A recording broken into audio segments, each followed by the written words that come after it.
there may not be a better person in the hobby to bring on at a time like this. So we had all of the things that happened last week. Those happened. And I wanted to bring you guys a guest who could share insight and experience that no one else could about the deal with Fanatics, Topps, Panini, and all of that jazz. You guys know the man that's sitting in front of me, Mr. Karvin Cheung. I'm not going to give you another elongated introduction. We did that. We had you on for the 10 for 10, and hands down one of the most popular episodes we've ever done. And it's just a testament because you know your stuff and you speak with passion. So I want to welcome you back to the show. Today we're going to be talking about the Fanatics and Topps deal and how that affects the hobby. I know people are going to want to tune in. And guys, if you need to pause and go back, this is going to be an in-depth episode. And I'm really, really looking forward to hearing what Karvin has to say and how this shakeup will affect the short term and long term. So welcome to the show, Karvin. It's really good to have you. Oh, thank you. I'm so glad to be back after such a long time. So we did 10 for 10, and normally we wouldn't do the same guest in our second installment of 10 for 10, but right. There has been a seismic shift, right? There has been this bomb, we'll call him the Goldberg bomb. We have this, this Goldberg bomb dropped. Thinking about Woj in the hobby, it's a Goldberg bomb dropped on all of us. And, to be fair, I don't think anybody knows what the hell it means, right? But we wanted to have Karvin in for two reasons. One, he's been on every side of the equation in the hobby. Right, he's worked at manufacturers. He's had a store. He's made the cards. He's at a distributor. So you can look at it from all angles and give a historical context and see how different this is and where he thinks it's going. But more importantly, there may be people listening to this that don't know who Karvin is. We'll ask Fanatics to come on because we'd love to hear their plan for world domination. We will, 100%. If they want to come on for 10 for 10, or it'll be 30 for 10 by the time they come on. That's great. We'd love to have you guys on. Right. Tell us what your plans are for everybody. But no matter what those plans are, and Karvin is the best, he's going to say he loves being where he is, and he's loyal to his company, and he's going to say it, all the right things. But I'm a Yankee fan. And I remember when the Yankees were a steamroller, and they were rolling over everyone, their best team in the league. It didn't matter because halfway through the season, they would add Roger Clemens to an already championship team. He didn't have to come and play in spring training. He didn't have to play the first couple months. They just brought him in. He wound up in George Steinbrenner's box, and boom, the Yankees just bring in Clemens. He takes the steroids. He does whatever he does, and boom, another championship, right? So I remember that. That's what I think of with Karvin. If I'm Fanatics, George Steinbrenner, spending the money, throwing it around, the first free agent signing that I'm overpaying for is this handsome young man that we have on today, Karvin Cheung, because he's got to be the hottest free agent out there. I know, Karvin, you could say you're not a free agent, you love where you work and the whole deal. But guys, if you don't know Fanatics, you know who this guy is. You got to know. This is the architect. So there's my intro for Karvin. Karvin, you know what I want to ask you? Are distributors dead? No, I don't think so. Why? I don't think so. Because the distributors serve a function to everything, right? I mean, it's not just. I mean, we recognize if Fanatics does have the license and they have a great online platform, I think it's good to have also partners to help you distribute product. And also you're looking at not only in the US but potentially international waters too, right? Because as all the games in terms of the NBA is definitely international, and NFL and Major League Baseball, they're all looking forward to international expansion, global expansion. So I think it's always good to have partners. It's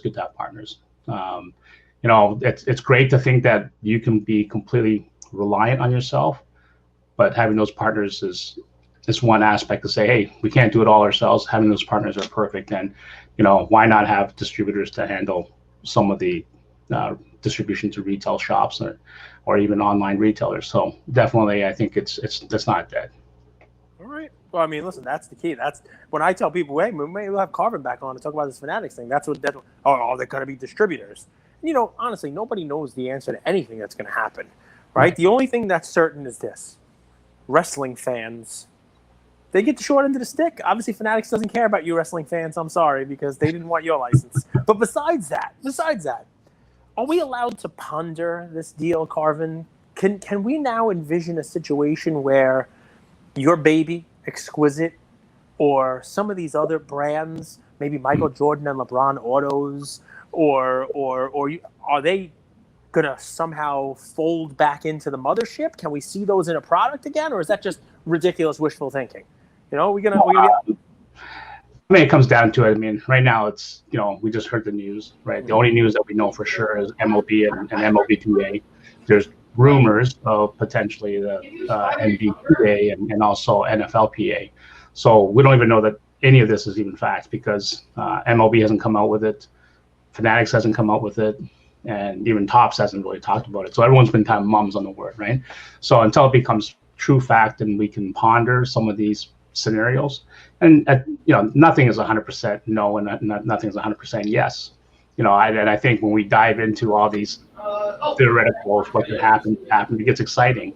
Yeah. The fact remains, we're still 2023 is the first exclusive from what we heard, and 2025 is the other exclusive when it comes to the logos, the MLB logos.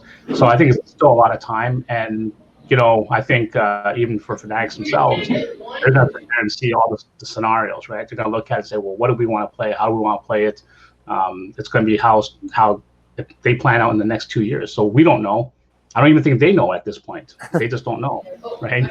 So the main thing is that you just get first acquire the license, and then afterwards you can discuss how you want to pursue in terms of distribution, pursue retailers, and then pursue what kind of athletes, and then other potential, you know, buying out other companies or the brands, and those are other opportunities too. If the people out there that are like me, I wasn't under the impression that these were rumors. I was under the impression it was confirmed. Is that a fact? Is that not true? I think that pretty much the only one that came out as a press release by the Wall Street Journal was the MLBPA and MLB. And then out of that, I think somehow in that press release, it kind of also talked about National Basketball Players Association and National Football League Players Association. So those are the other two that is in play. That's all we know of in terms of what we heard. But that was so it sounds like this isn't going to be one announcement. This is going to be a series of announcements between now and 2023. So I guess that begs the question, and I'm curious if you agree with this.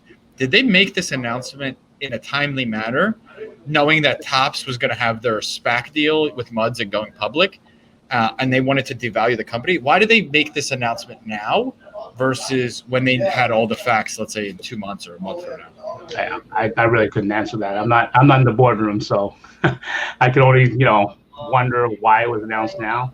And it wasn't, like I said, it wasn't announced by any of the main groups, except for I think the initial memos from the PA. By the way, Andrew, it's a great question, and it's valuable to go through this with someone like Karvin, because you know the distributors are thinking about this, and what we hear is Fanatics is going to destroy this industry. They're going to ruin. It's going to be great. They're going to run this. It's going to be awesome. Panini's dead, and Topps is done.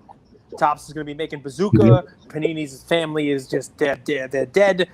My brother's sister's cousin's girlfriend's roommate works at Fanatics. They're going to kill it. They're going to best. They're awesome. You know, you hear all these rumor and innuendo, and you know, Karvin, if not for, you know, not for this, he's true. You know, he speaks truth, right? I mean, if nothing else, we'll say that this guy does not lie. He does his thing. And if he's telling you that they're having conversations at the distributor level at people who will be impacted by this and say there's only one source, and he's right because I looked this up. There's only one source, the Journal, that mentioned anything outside the MLB and MLBPA. And it mentioned the NBA Players Association, not the NBA, and it mentioned the NFL Players Association, not the NBA, as potentially having deals in place with Fanatics also. No other press release that I saw had that. Am I right, Karvin?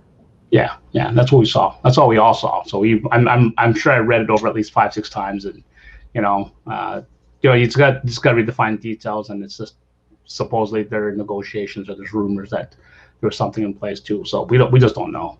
And based on, you know, how I look at things is that, you know, I can dive into a rabbit hole or all these conspiracy theories, what's going to happen next, and what should they do next, at the end of the day, I think Fanatics will decide what they think is best for them, and same with the leagues, and also likewise for Topps and Panini too as well, and whoever else is involved, they'll decide as well. I mean, you know, we can only go on fact, right? Once it becomes fact, then we can start deciding, okay, how we want to look at it, how we are going to adapt or acclimate or collect or invest.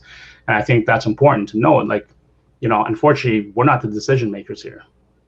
The decision's made for us, and then as collectors or as retailers or distributors, we can only react accordingly or adapt. So, I mean, they didn't have the license for baseball Panini, but they had, something with the Players Association. So they put out like an unlicensed, the Prism line, which I opened a box yesterday. I enjoyed it. A lot of cool a lot of good hits in it and stuff like that. Just they don't have the teams on it. They don't have the, that whole deal. But do you envision, assuming Fanatics takes on the whole deal, do you envision Topps continuing to make some form of baseball and football cards? Or you think that the printing presses stop? They are just the wrestling and soccer, I guess. Yeah, so it's hard to say. I mean, and once again, like we can sit here and dive into it and speculate. I think even Topps themselves is probably a little bit of state of shock. And I have a lot of friends at Topps, and I actually can't even be in their mind right now, because the state they're in, how nervous they are, or where their jobs are in the near future. I feel for them, just like how I would have felt, back in the day, back at the home base of UD in 2009 and 2008, around that time as well. So I just, my heart goes out to everybody at the companies, right? But the thing is that it's hard to say what they want to do. I mean, the only thing that we do know is that they have a few licenses, right? They have the F1 license, they have the soccer license, and they also have their own IP in Garbage Pail Kids, and they have their candy business. So I don't think that not having baseball is not necessarily what we consider a death blow to Topps. They still have a very viable business outside of baseball, and that depends on how they want to adapt. Yes, can they do trading cards without the logos, or without current players? I mean, those are factors too, and who knows? I mean, I don't know what their plans are. It's kind of hard. Like, I mean, the news just came out this week, and at this point, you're absorbing all the information, even when you're working for a company, and then later on, you can start thinking, okay, well, what's our long-term plan? All right. So, Karvin, I'm gonna take this a different way, right? Because obviously, I love you. You'd make a great witness on the stand. You're never gonna give something more than you need to give. You're a tough nut to crack on cross-examination, Okay. but I'm not gonna stop trying, right? So here's how Right. I'm going to go. I'm going to ask you a lead-in question, right? Sure. Now, with all of your background, all your your experience in the hobby, and taking into account that obviously you think distributors are a necessary part of the equation here. Right. If Fanatics were to call you tomorrow and say, Karvin, of course we know who you are. All right, you are Karvin. There's only one Karvin. We're on Clubhouse, right? So if they were to call you and say, Karvin, we want you to come in, I mean, we're going to give you a half hour. We're going to send the car out for you. Probably like a Buick. Maybe a Ford, who knows? Nothing fancy, right? But they're gonna send out a car for you, and they bring you to the Fanatics headquarters, and they put you up in front, and there's a couple guys, and they got chalkboards out, like Goodwill Hunting style, and they're gonna take notes, and they're gonna implement everything that Karvin tells them to do. And they say to you, Karvin, we want your top 10 list. We want to know what you would do if you were put in charge of Fanatics, assuming we have all the licenses. Assume everything you read in the papers and the journal is true. We have the licenses. What would Karvin do if we made Karvin CEO of Fanatics? I'm going to put it on mute and let you go. Well, the first thing I would say right away, obviously, if you don't have a team, and I'm so happy to see Josh Luber in charge of the NewCo, as they call it, the newspaper, or but they're talking about the article about NewCo, right? So this is what I would say. First things first, you got to get the right people on the bus. You got to build that infrastructure, the team of people that's going to build this next, the next collectible or the next sports card business. And ultimately, it's people that is the most important.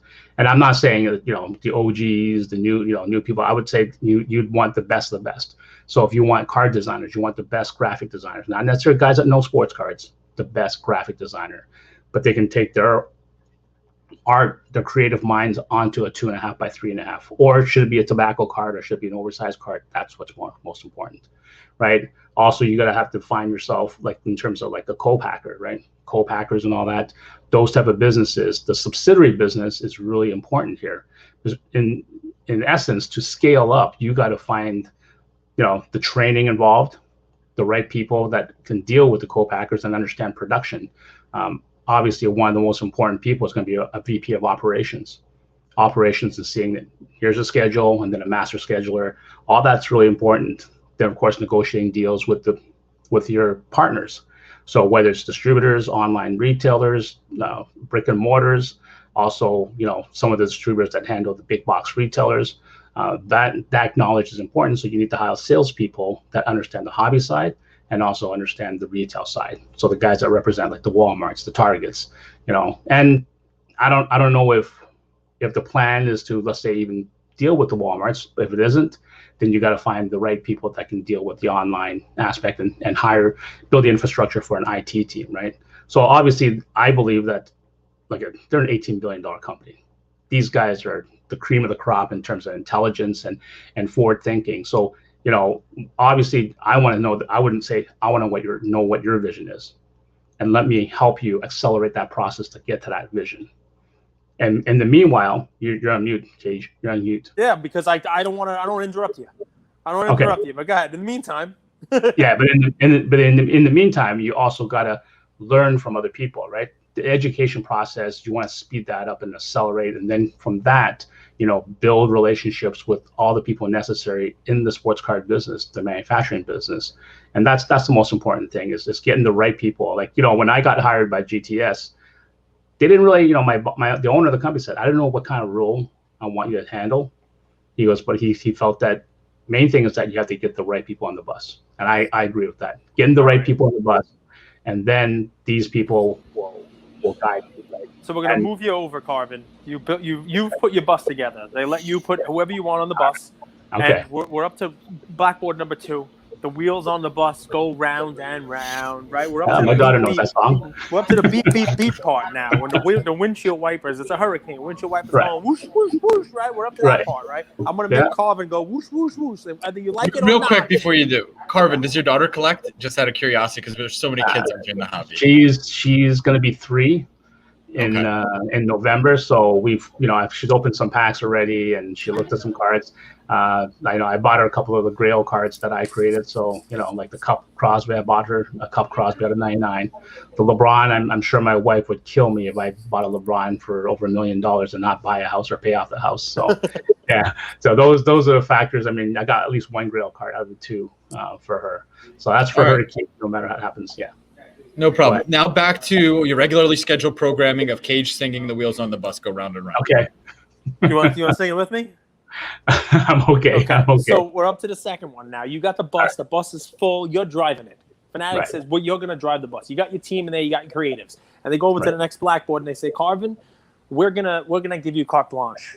We're going to allow Fanatics to go in and pilfer Topps, Panini, and Upper Deck. We're going to buy licenses. We're going to do the whole deal. You're allowed 2 from each, right? Right. Now, you can use these to create something new.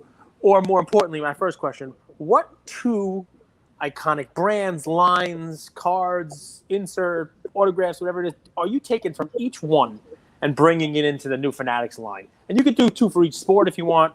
If you want to do 3, it's fine. I want to hear you, the guy who knows this stuff, the guy who made some of this stuff. What do you think? Because I'm resurrecting Black Elegance. Black Elegance. Okay. Black Elegance. Well, I mean, if you're talking about iconic brands, I do have iconic brands that I like from each company, right? So, I mean, obviously, Topps would be, Topps Series 1 is by far the most iconic brand in all time. I mean, it's been there from 52 Topps all the way till today. And then your Topps Chrome is definitely an iconic brand, right? There's other brands out there that Topps have, but, there's probably a little bit of some grandfather clauses that those products do well. They might not exist anymore. So, for Panini, I mean, Panini, obviously you got your high end. So your NT is of course their flagship rookie brand. And of course, for the lower tier Panini brands, obviously the Prism. So you can say, yeah, Prisms, and Topps Chrome's are very similar. It is, but at the same time, both brands are really, they have huge brand equity in the hobby, right? When I have young kids coming up to me and says, hey, I'll collect those Topps silver cards, I'm like, well, that's called a refractor. So the OGs know it's a refractor, but the young people buying it, they're like, oh, that's a silver hollow. top silver hollow. That's not a top silver hollow. That's I sometimes use silver and refractor interchangeably too. I find myself doing it, and then I make fun of myself later for doing it. Yeah, so it happens, right? So we're seeing already the changing of terminology based on the heritage of the brands. So, and then for Upper Deck, I mean, you know, I won't even like, you know, I'm thinking Upper Deck, of course, is Exquisite / Cup, right? That's a huge brand. But then, you know, if you're talking about like a sport like baseball, I mean, what's more iconic than Upper Deck baseball? Upper Deck, the base brand, right? So I look at it as appealing to multiple people, having a much more lower price point than SRP that the masses can buy, and nothing can top, you know, card number 1, Ken Griffey Jr. when it comes to baseball, right? I love, and I don't know enough about the heritage of brands and the provenance. I love Flair Showcase. Do you know who owns that brand? Upper Deck, right? Upper Deck owns all the Flair brands and Flair Showcase. But Flair Showcase was a much more higher price point at the time, and I think it's kind of struggling to make its impact in the hobby. I think now, because of base cards where base cards are, I think it's readily more acceptable. So, Karvin, I'm gonna throw something out there for you. You ready? Basketball seems to be what everybody likes. So Michael Jordan, rookie card. Michael Jordan, rookie card. LeBron James, rookie card. Kobe Bryant. That's, you know, from modern-ish, you know, Kobe Bryant rookie card. So the three modern GOATs, right? We want to expand it back, and we can throw in, you know, Lou Alcindor, Dr. J, you know, all these, you know, the greats list, right? Magic Johnson and Larry Bird. You're a basketball fan. Do you know what every one of those cards has in common? They were all made by companies that no longer have the license to that sport. That's right. That's right. Yes. And yet, you're absolutely right. People still buy them, right? People still collect the Fleer 86s. People still collect the, you know, the 69 tops, the 81 tops, the 2003 tops chrome, the 96 tops and 96 tops chrome. People still collect them, right? So I guess first question is, with that as the backdrop, you know, let's assume Fanatics in a couple years takes over, and it's just they're all Fanatics brands. Fanatics, right? That's the deal. Do you think that has any negative impact on the collectability of the cards now? The Prism, Luca, and that kind of stuff. No. You think it adds something, takes something away? It adds any allure to it, or it's just it's just no big deal, it's just a transfer? Well, let's look at, like, you know, for us in our lifetime, we're going to know what Topps is. We're going to know what Upper Deck and Flair and Panini are, right? We know these brands. So if you want to talk about like 50 years from now, right, or 60 years from now, when a lot of us are in nursing homes or no longer part of the world. So sorry, maybe not you, Andrew. You're a little bit younger than us. But you know, we can talk about, you know, the stories then, right? We can always go back to knowing history. Like, you know, for example, like Bowman before Topps was an extinct brand for many years, right? And that's the first card ever before even Topps existed, like the 51 Bowman Mantle. And then you have Play Ball, Gowdy, all these names, but they resurface. Bowman came out in the 40s. And Bowman was a better card. Bowman was a better card in the 50s. Yep. It was a color card, bigger card, nicer looking card than Topps. Yeah, exactly. Cool, like, book called The Bubblegum War. If anybody wants to read that book about Topps and Bowman battles, signing different players and that kind of stuff. Very easy read, 100-something pages, quick one. Give it to your kids. Yeah, and I think over time, like as time goes by, I mean, you know, if Fanatics, let's say, even have a chance at acquiring like a Gowdy or a Big League, you know, and then that's a tribute to the old sets, right? Like, for example, Allen and Ginter is extremely popular. It's a brand gone for almost 100 years or like 80 years, and Topps bought the rights to that brand or acquired it, and then they came out with product. And, you know, the one thing that stays true for that product and Goodwin Champions is that it has elements of the original set. So it wasn't a set just for baseball players. It was a set for baseball players, bowlers, or you know, cricket players, everything. And they make it a tribute set to how it was. And so, you know, we all live in cycles. We live in generations. So what new is today is different, but then, you know, old is new again, right? So, you know, after one next generation, old is new again. I think that idea, Karvin. Has anybody brought Old Judge back? Yes. Yeah, I think who's got Old Judge? Upper Deck? I think no. Let's see here. I think Old Judge might be, it's an Allen Ginter as a parallel, I believe, or unless Upper Deck. Upper Deck had Gowdy because it was Fleur Gowdy, and then they have Goodwin Champions, and they had Champs for hockey. So, but T206 is a Topps brand. So there's just, you know, Allen Ginter is a Topps brand, Red Turkey is a Topps brand. So some of these obscure brands that we don't even know, right? We haven't even heard of, like Red Turkey, and you see the designs. I'm like, oh my god, this. When I first saw Red Turkey, I'm like, this is a horrible design. It just looks like in a playground playing basketball. But that was a tribute to the original card, and you know, Turkey Red with cabinets. That's cool. Yeah. That Ty Cobb Turkey Red with the checklist back. It's a big oversized cabinet card. It's a gorgeous card. But on a basketball, it was like, you know, they're playing on a playground. So I was just like, you know, for me, maybe it's what I like. I like shiny and new, right? When people told me back in '89, you got to buy T206s, I'm like, that's old stuff. I don't want that. I want the nice shiny stuff like Upper Deck, the junk wax era stuff. So, you know, I get excited by shiny and new. The new Apple phone comes out, I get all excited. I see a nice antique, I was like, it's old. You know, we're also superstitious too. So a lot of Asians are very superstitious, and I don't know who owned that. So I think it could be like a Hope Diamond curse or something like that. Who knows? You don't want to buy a vintage card because you don't know who owned it. That's funny. I never thought of that. What do you got, Andrew? Well, I'm a little bit upset because I want to be mad at Fanatics. I don't like monopolies, Karvin. Right. I took Business 101. I didn't drop out of college. I remember that class. Monopolies aren't good for customers. Not only that, I'm seeing quality control go down. I'm worried about the market. I'm worried about the little guy. But here I am. We're 26 minutes into this conversation. You seem very calm. You seem very zen. It seems like you've lived through these cycles, and you say, guys, there's nothing to worry about. You mean Topps has been around for 60 years. Panini's been around for 60 years. Are we going to suddenly forget about those brands? No, your cards and your card values, importantly, are in a good spot. Is that every card? Are there, is 2012 Prism going to become more iconic now because it's done? Are game used jerseys for National Treasures going to be more valuable? How does this affect the market the next 1 to 2 years? Well, let's look at it wasn't so long ago when some other people were ousted out of a license, right? So Topps and Upper Deck lost their basketball license. Go try to find some 08, 09, or 09, 10 boxes of Topps and Upper Decks and see where they're at. See what a Jordan jersey goes for, or see what a Kobe jersey is in Upper Deck, SB Game Use, something like that. They're at tremendous values there now. Now, could it be because of the pandemic and what's happened to the whole floor of the hobby? Yeah, it could be. But I also feel that, there's a lot of people that collect Upper Deck for what Upper Deck was, and they collect Topps for what Topps is. And, as we move forward, I think that, these brands are still iconic in our minds. Because one factor, the nostalgia of those brands is what we collected back in the day.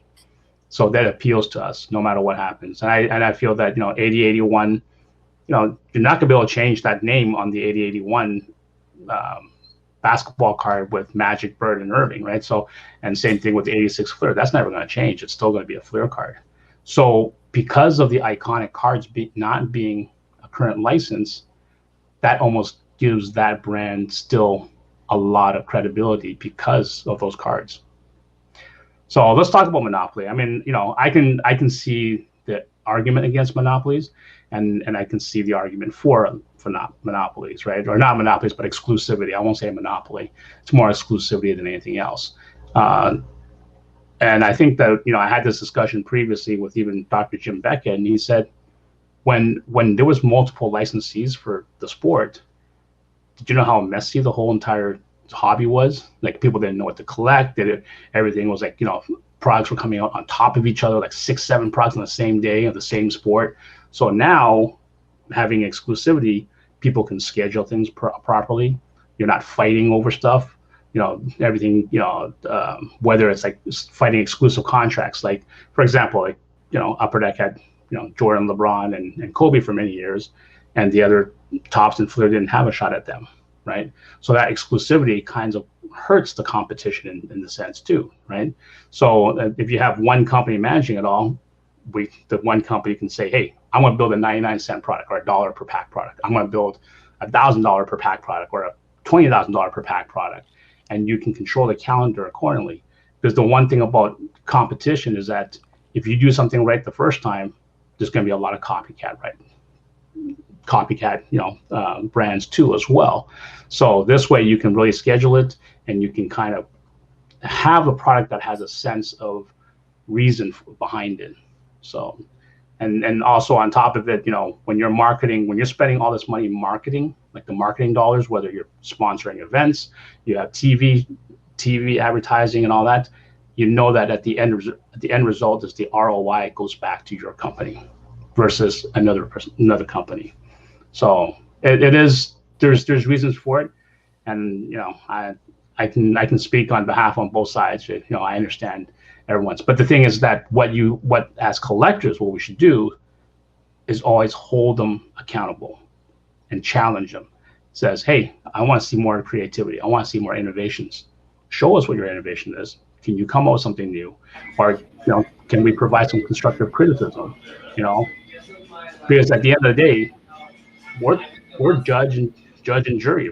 Basically, if we don't spend money on your cards, then it's funny you bring that up, because just last week we had that discussion with Cage, and he said, well, if you want Panini to use game-worn jerseys, stop buying their products. Right. So my concern, though, is how do you give these company, your feedback, your constructive criticism, if one, they don't want to listen, and two, there's no incentive, right? I believe strongly in incentives, right? With competition, there's incentives to be better. There's incentives to put out a better quality product. When there's one company, what's the incentive to listen to their customers? So there's going to be, there's different departments of every single manufacturer, right? Every corporation. There's going to be the executives. The executives are worried about revenues, profit dollars, reporting to their shareholders, right? Then you also have the marketing people that really wants to say, hey, we're going to reach out to more people, right? So on my side at Upper Deck, even at Panini, I'm on the product development team. Okay, I'm not going to sit there and say, well, we have a monopoly, so I can be lazy about this and not create something exciting for people. Because at the end of the day, who's the most important people I want to connect with? It's collectors. Like you see me at the National, right? I'm not looking at cards. I'm actually in the community and talking to you and socializing with you. And even when I was at Upper Deck or Panini, that actually, it energizes me. A lot of times I'm beat up in the office, and I'm going, oh man, I'm having a writer's block or a creative block, right? And just picking up the phone and talking to the collector and getting his passion, that really energizes me. And I think that's important to recognize, that most people in the product team always want to bring something to market that collectors want. So you really got to be able to reach out across. And I think the one thing for Fanatics, if they're the new team, you got to be receptive to people's ideas and the calls, and also calm the people that, hey, we are doing what we can for the collectors and for the customers. So I want to hear Cage's question, but I'll say, and my intuition, there's not a lot of Karvins out there on the product development team. There's not a lot of Karvins out there that want to mingle and get to know the collectors. I think you're a one of one. So there's a reason for that. Like being in the inside of a manufacturer, you can't make yourself so public. When you do, I mean, number one, you got to have real thick skin. I think my skin and my calluses on my feet, I can probably step on a sharp diamond and get half of it cut, and I'm still okay. I think I built that over time, and the other factor is, in fact, that's how Flawless was created. Karvin stepped on a diamond, and he said, that wasn't how it was created, but okay. So anyone holding a piece of Flawless out there, you have a piece of toe callus in the card, just in case you were wondering. You have diamonds. In case you were wondering, that is not really a diamond. It is I won't a foot callus from Karvin. Flawless. It was VVS too. VVS. Yeah. It's got clarity. It's a foot callus. There you go. Yeah. Paid $1,000 for that. So either ways, I mean, I think people have to be receptive to the collectors, right? And even when I was in the manufacturers, I can talk offline. I can provide some of the reasoning behind it. When people say unnamed sources in the product development team, it's probably was me talking to them, or members of my team talking to them. Because I always encourage people to reach out and meet people. Because number one, when they feel that they have a voice, then they're going to reach out and give you ideas, whether it's the right idea or the wrong idea that's not, may not be able to afford it, but it gives them a little bit of, a time where they can say, I'm frustrated, I can vent. And a lot of people would vent at me too. I mean, I still get people asking me questions about, certain cards today, and 17 years later, I don't remember all this stuff. I don't even remember what I had for breakfast. I'm getting to that age now. So remembering, certain cards, I don't even recall. And it comes down to it. It's just like being accessible is really important.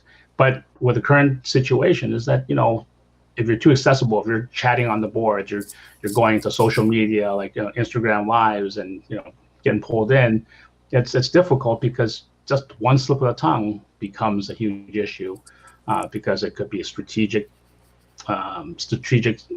things that you're looking at and they're not supposed to come out with it, and so obviously with the right people in place you can do that. Certain people just cannot be live on social media. So all right, Carl. So listen, we're gonna let you go, but here's where I'm going with this one, right? So just to recap for anybody tuning in late, Karvin's saying there's nothing to really worry about, not from the distributor side, not from any side. The Fanatics might do a very good job, that we don't really know anything yet, and that this has happened before in the history of sports, and some of the most iconic cards that are out there that we collect are cards that are no longer licensed companies.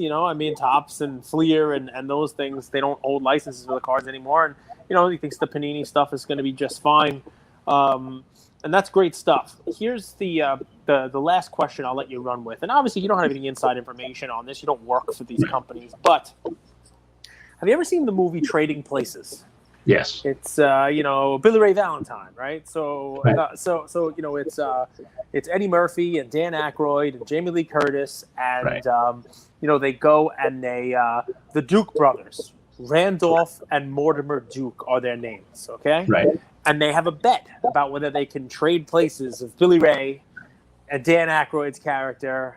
And, basically what winds up happening at the end is, of course, they figure it out and they team up to take down the Dukes. And there's this very fun scene at the end where the Dukes are left bankrupt because of a play being made on frozen concentrated orange juice. I've really taken this one deep now, Karvin. You're going to see where I'm going. I remember the movie. So at the end, the machines are turned off. Trading day is over, right? It's not after hours. This is an older movie. There's no after hours trading. There's no 24-hour trading cycle, right? It's not crypto, right? When the bell rings, it's over. Unless it's a Rocky movie. Then, the guy gets up no matter what you do to him. But here you go. There's a famous line that gets yelled by the Dukes. Turn the machines back on. Do you know who we are? Just turn. They're not going to take the loss. They're just going to keep the machine going. They're going to keep going because they're the Dukes. So tell me why Topps isn't Randolph, Panini isn't Mortimer, and for the next couple of years, they are not going to turn the machines on 24/7. They're going to buy the Upper Deck Henry Griffey Jr. machine from Upper Deck's basement, and they're going to print the hell out of every release you could ever print and squeeze just every penny they can out of this, because why wouldn't they? They're losing their licenses, allegedly.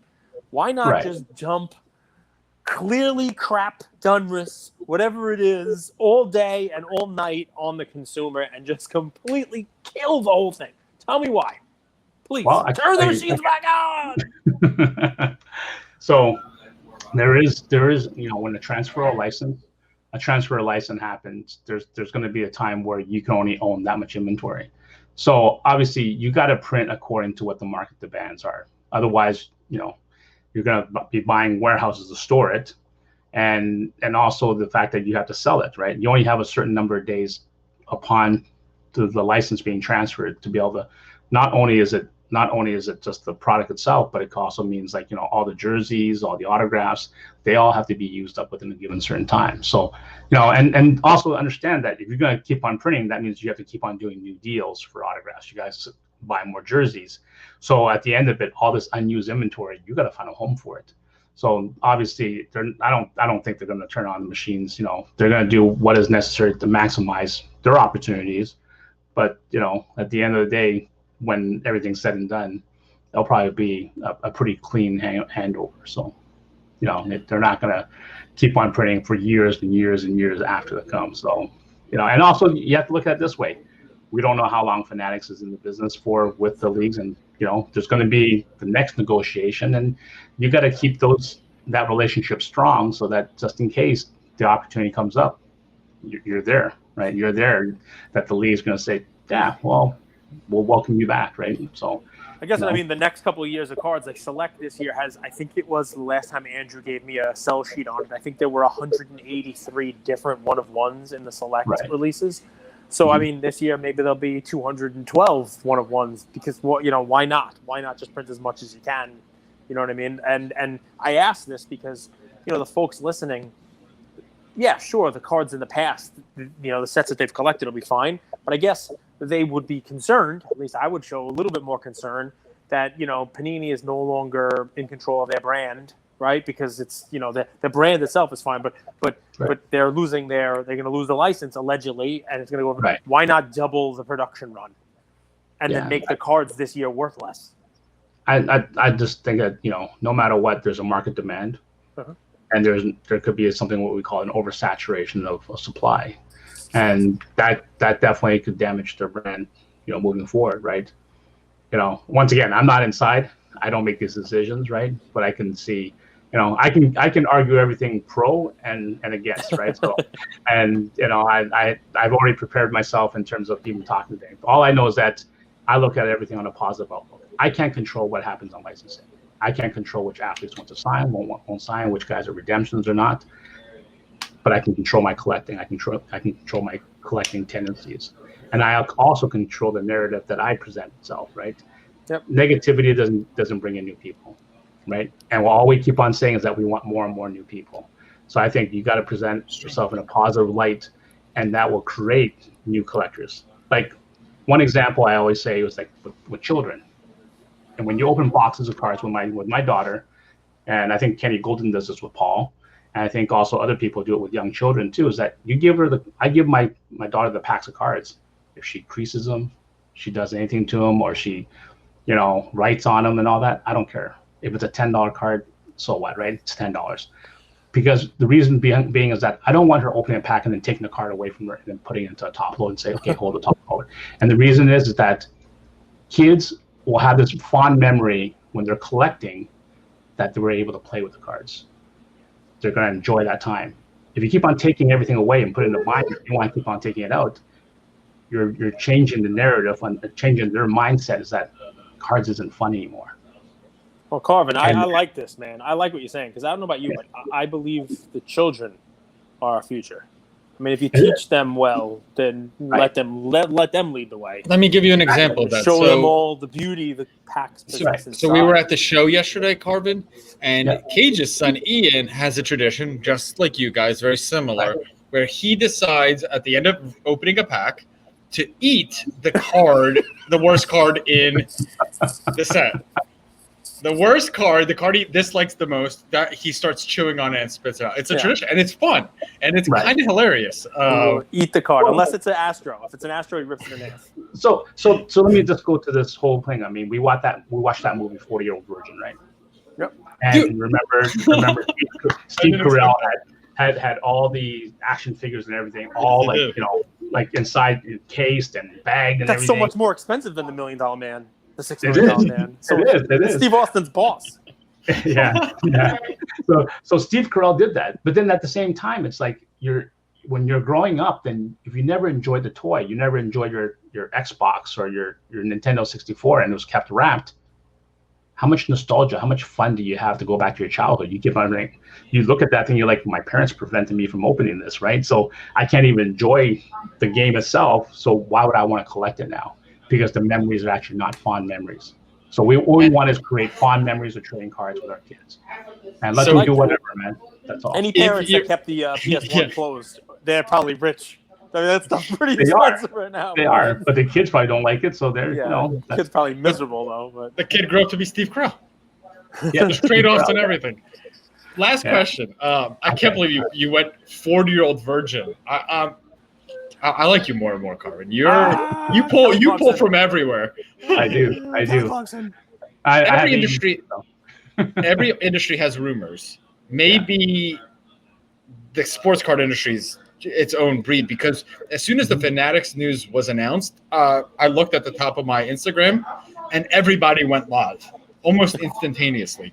So can you do us like a quick favor, 3, 5, maybe 60 seconds?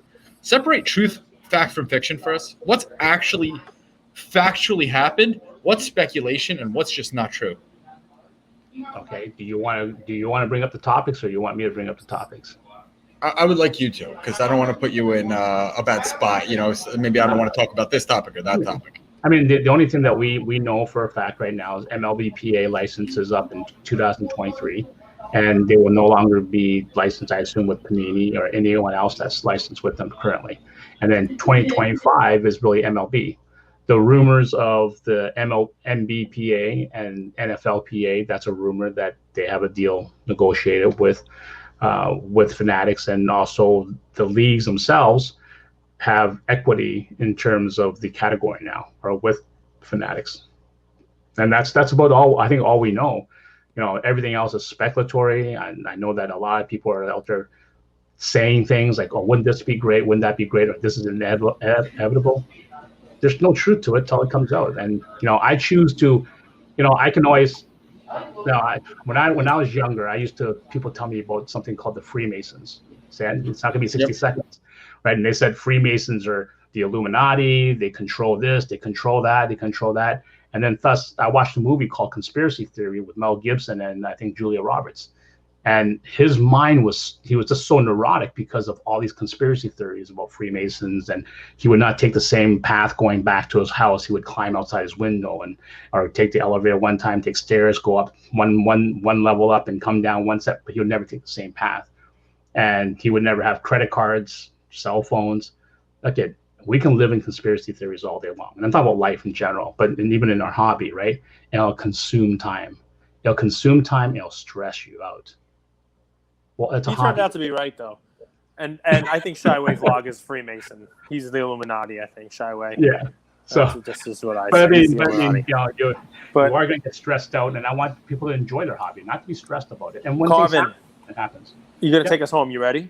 Sure. Finish this sentence. All the right. horn on the bus goes.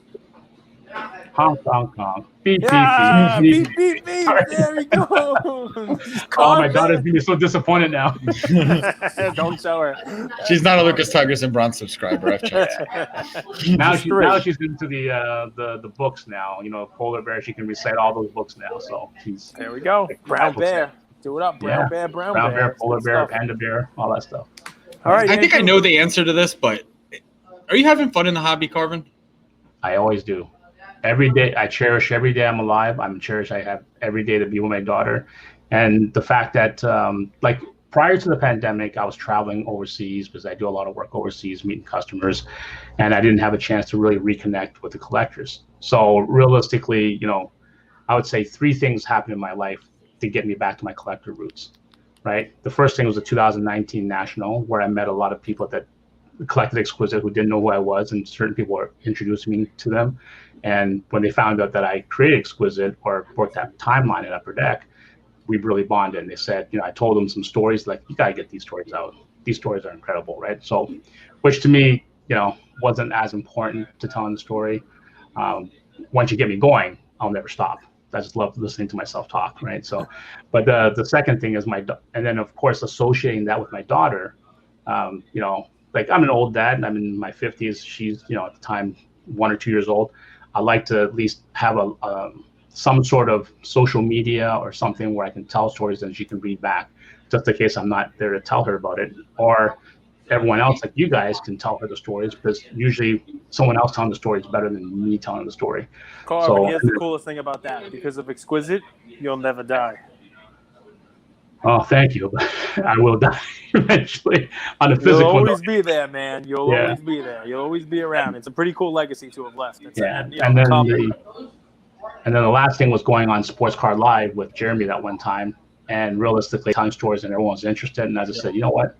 That's it. Now I'm all in. I got to start telling the stories. And if you read my Instagram post, usually there's always a story associated with the photos. I believe that Instagram, if you want to show nice cards, I can show pictures of Instagram models all day long too, right? You can look at nice models, nice cards.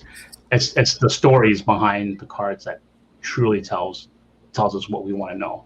What you had to give up, what was a Grail card, the journey of getting that card, of how many years and how long you wanted it, or why you missed that card because it was a card that you used to own. Like those type of things is what we want to know. And so definitely, even though Instagram is a diary of photos, and then they always say a photo tells 1,000 words, but to every story there's probably 10,000 words. So provide the 9,000 words. Well, your stories definitely, but I can't complain because mine are like 11,000. So this is the way it works, and that's why I like you so much. And you're in rare form. So Cage, I want you, because Karvin talked about a lot of things, and I think only you're able to kind of summarize them. Sure. But you mentioned one thing, Karvin. You said we have to hold manufacturers accountable. Yeah, and I want to say something, because I think what's interesting about the hobby is we're all very competitive people. But I've learned this in my life, and I've realized this. I don't know when it happened, but I stopped competing with others and I started becoming the best version of myself. Yes. And my plea or my ask is the way we hold each other accountable or hold the manufacturers accountable is realizing that the content creators in the hobby aren't competing against each other. They're working together to navigate and be kind of the rudder on the ship of the direction of the hobby. And I think that's a really important thing, because content creators have 5,000, 10,000, 15,000 followers. They can consolidate that group of people in a common voice and hold manufacturers accountable. And if we all are able to do that and work together as content creators in a hobby, I think we have the power. We have the power to hold Fanatics or Panini or Topps or whomever it is to our standards. If we start infighting against each other, if we think that we're competing against each other, I think they will eat us alive, and we won't be able to hold them accountable.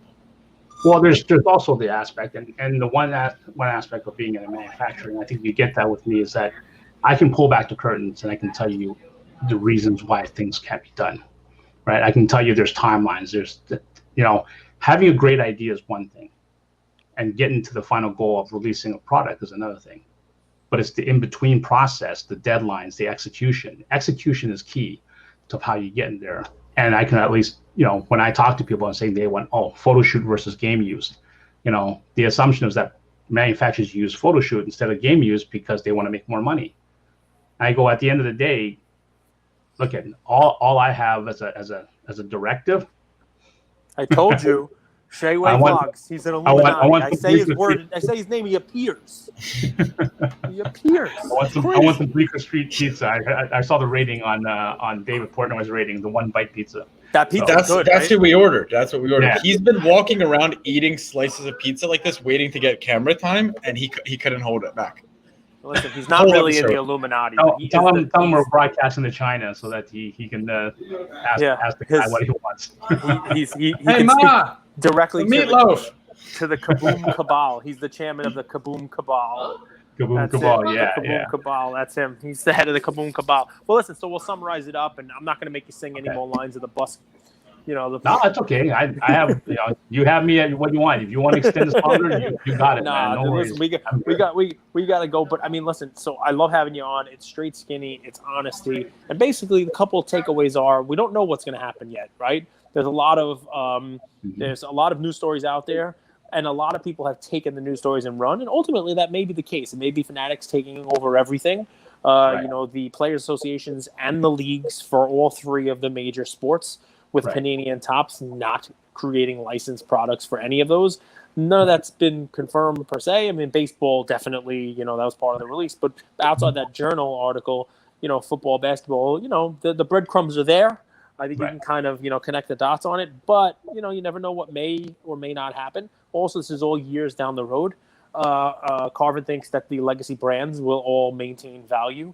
And doesn't think that for the next couple of years, Topps and Panini are going to, become the Dukes, turn the machines on and kill the production on these things. But the most important thing is, and Andrew, I know you're all about this, but it really is difficult to do. I like your idea about the content creators, the whole deal, almost unionizing, galvanizing the collecting community, because, if you're Panini or Topps, you really don't hear any kind of pushback other than with the wallets, right? And if the distributors and the LCSs are going to order stuff and sell it out as soon as it comes up for sale, whether it's in a Dutch auction or in a normal auction or just normal ordering way in advance, that's how people are speaking, right? So it doesn't matter if it's game used, non-game used, doesn't matter if you sign the autographs or Andrew signs the autographs.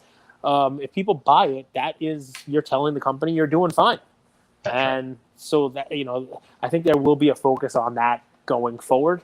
But yeah, I mean, if you keep buying the product, then you can keep making it. So, well, I mean, let's put it this way: in 3 years or 5 years, when the first Fanatics or the new company stuff comes out, people always talk about, wow, 12, 13 Prism. I wish I could have bought some of that.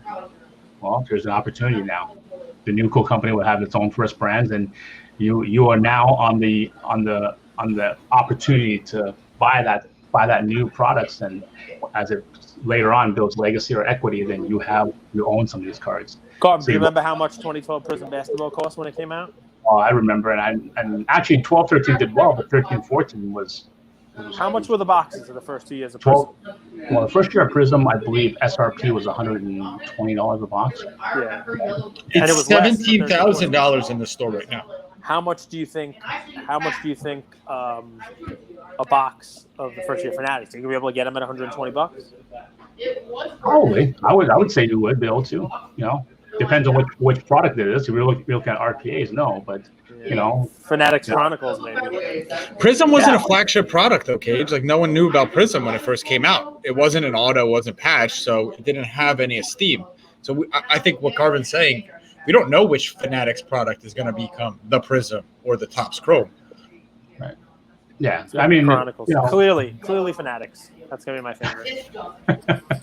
Well, we'll see what kind of what brands they have and what they design, and we don't even know the name of the new company that we're talking about. All we call it just Nuco, right? So yeah, Nuco brought to you by Mr. Luber. All right, well, we'll see. Listen, I have one request for those guys: bring back Sportflix, and I'm all in. Talk to Josh, man. Josh, I think Sportflix is owned by Pinnacle, so it's owned by Panini. Yeah, it's Panini brand. Yep, 100%. Thanks, Karvin. Thank you. This is first off, you're very generous. We're recording this, guys, on a Sunday evening. Karvin loves the hobby. He's one of those guys that you meet, and he's all for the hobby.